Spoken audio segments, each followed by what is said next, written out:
প্রত্যেক বছরের মতো এবছরও ২৯ নম্বর ওয়ার্ডের তরফ থেকে বিধাননগরের মেয়র কৃষ্ণা চক্রবর্তীর উদ্যোগে বৃক্ষরোপণ কর্মসূচির আয়োজন করা হয় সিজে ব্লকে।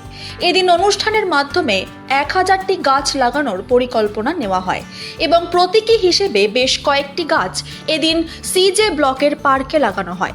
বৃক্ষরোপণের পাশাপাশি শান্তিনিকেতনের আদলে বর্ষাবরণের অনুষ্ঠানের আয়োজন করা হয়। এদিন অনুষ্ঠানে উপস্থিত ছিলেন বিধাননগরের বিধায়ক তথা রাজ্যের মন্ত্রী সুজিত বোস, রাজ্যের মন্ত্রী অরূপ বিশ্বাস, বিধায়ক তাপস চট্টোপাধ্যায় সহ বিধাননগর পুর নিগমের সমস্ত পুরপিতা ও আধিকারিকরা এবং সর্বোপরি এলাকার বাসিন্দারা। এছাড়াও এই অনুষ্ঠানে এদিন উপস্থিত ছিলেন অভিনেত্রী গার্গী চট্টোপাধ্যায়।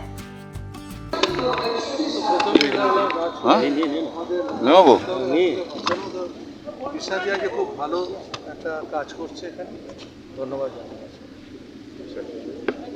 দেখো, শুধু আজকের বৃক্ষরোপণ আমাদের ৩৬৫ দিনই করা উচিত এবং আমি মনে করি পরিবেশ এখন একটা শব্দ নয়, পরিবেশ হচ্ছে আমাদের বাঁচার একটা সবথেকে বড় জায়গা। পৃথিবীর কাছে যদি সবথেকে বড় থ্রেট হয় সেটা হচ্ছে পরিবেশ, আর সেই পরিবেশ বাঁচাতে গেলে গাছ লাগাতে হবে, গাছকে ভালোবাসতে হবে, পরিবেশকে ভালোবাসতে হবে, জলাশয় যে ভরাট হয় সেটাকে বন্ধ করতে হবে। তাহলেই আমরা এই যে পরের প্রজন্মকে নিয়ে স্বপ্ন দেখি আমার বাড়ির বাচ্চাটা ডাক্তার হবে, ইঞ্জিনিয়ার হবে, তারা যদি সুস্থ থাকে তাহলেই আমরা পারবো তাদের বড় করে তুলতে। সামনেই বর্ষাকাল, তাই এই অনুষ্ঠান থেকে ১,০০০টি ছাতা তুলে দেওয়া হয় পুর কর্মীদের হাতে, যাতে তারা বর্ষাকালে কাজ ভালো করে করতে পারেন। এদিনের অনুষ্ঠানে সাধারণ মানুষের উপস্থিতি ছিল চোখে পড়ার মতো। দেখো, আমাদের সল্টলেক ফলে ফুলে তা বাংলার মাননীয় মুখ্যমন্ত্রী তিনি বলেছিলেন আরও সুন্দর করে সাজাতে হবে।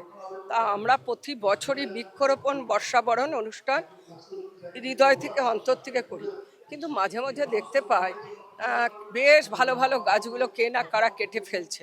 তা আমার মনে হলো এদের বলে লাভ নেই, আগামী প্রজন্ম এদের মতন বাচ্চাদেরকে নিয়ে গিয়ে ওরাই বলবে গাছ কাটছো কেন, গাছ লাগাও, এরা আমাদের আগামী প্রজন্ম।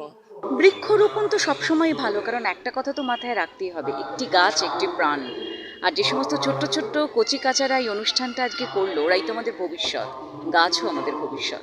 আমি কৃষ্ণা চক্রবর্তীকে শুভেচ্ছা জানাই এরকম একটি প্রয়াসের জন্য। বিধাননগর থেকে দেবপম সরকারের রিপোর্ট, নিউজ পোল বাংলা।